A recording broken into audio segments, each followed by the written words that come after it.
gooping up the Nexus. He did that with the Gateway down here before, but with so many Broodlords out now, it's gonna be so hard for ToD to swing this game back into his favor. He has 10 Templar though, and he can make some Archons and Storm a lot, but he needs more Colossi, and he doesn't produce any right now. He needs more to actually defeat the Broodlings. He can do it with Storm, but it's very hard. He doesn't really have a Stalker count that's strong enough to blink below the Broodlords either. And this is like really awkward to defend a Broodlord attack in, because the narrow choke really oh no, all the probes are gonna die. He pulls them off right away. And yeah, Broodlords can just shell down a ton of damage. Decent Storm hits like 3 Broodlords only though. And he's going for a big fungal. Big Storms too! Really big Storms. Good feedback as well. This might be what ToD needed. Can he keep the Stalkers alive? Yes he can, and the Storms are really, really good. Talk about Warcraft 3 micro, but the numbers are just so strongly in favor for ViBE that ViBE will pull through here. And I think ToD might be able to stay alive for a bit longer, but the Colossus falls, another Broodlord falls, but 3 are still alive, and 3 are enough to really pressure this expansion a lot. And ViBE's economy is getting off the hook right now. He's mining from 3 bases still, which is so perfect. Kind of pulling back here to recollect, but he will be able to attack this base, knows it's there, and yeah, there are gonna be 2 Storms, not 3, only 2, and these Templars can't really get in range here. Probes are coming as well, but they will be safe. Very good Storms though. These were perfect actually, but the Archon is morphing right away, and too many roaches here for ToD to really do anything. He is able to snipe 2 Broodlords, maybe 3, yes. But again, he's like creeping at 90 supply, and his opponent is at what, almost 200. So this expansion is definitely gonna fall. ToD cannot remax, and yeah, he does GG, which is I think the correct decision. Very straight up PvZ here, and as always I want to look at the kind of turning point in the game, which was the loss of ToD's army in the middle. So we're gonna see what information does ToD have. Okay, he sees the Baling Nest. He doesn't see the infestation pit.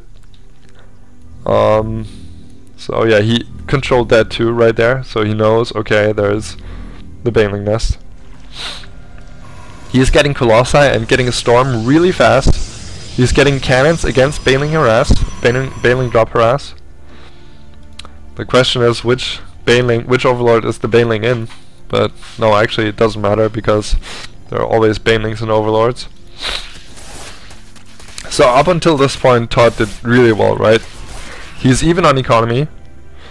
3 bases up. A bit late of a transfer, but that's okay. And he denies this base too, right? So we're gonna fast forward this. Base goes down, whack a whack a whack, and it goes down. ViBE decides to take this base pretty quickly now, and this pretty soon as well as saving this one. Very well done. And this army is looking kind of good, right? But a lot of Zealots, so due to the fast Templar archives and all the tech, he's kind of forced to make a lot of Zealots, which is fair enough. But against Banelings you really want to have a Stalker Colossus army, with Storm preferably, which is very expensive, but after all ToD has 3 bays, so he can kind of afford that. 2 guys in gas hurts though. And I'm gonna fast forward. Okay, how much does ToD see? Yes, he sees the army coming. Ling, Roach, Infestor, and Overlords. So at this point, which I want to point out, is ToD knows exactly what's coming. Like, to the last Zergling, he knows what's coming, right? So he should be able to make the best out of it. And let me think. how should he have engaged? It's like, with all these zealots, it's really hard, but probably like force fields here, zealots in the back, stalkers in the front, and snipe the overlords. But note, blink is only halfway done, and it's a really late blink. So I think ToD had planned something for himself, like this composition, but it's just not the best one against this composition, and most notably, these banelings.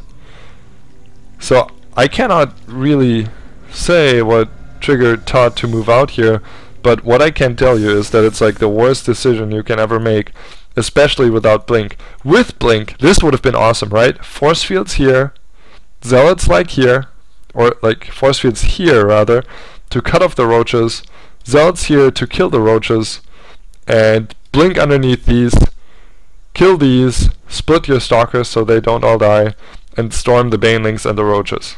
Easy. This would have, like, it's kind of on paper, so it's a matter of execution, but this is like so bad. Storm, fungal, storm on your own guys. Storm doesn't do shit against overlords. Excuse me. And some of these roaches might come, but yeah, roaches get into the face. Banelings do exactly what they want to do. Yeah, and that's GG, right? Can't lose an army like that. So, I mean, this happens to every Protoss player. You just get that bad engagement in, but just to tell you guys what would have been a better choice, probably. Hope you enjoyed that game, and I'll see you in the next one, which is going to be a TVT, so stay tuned for that. Peace.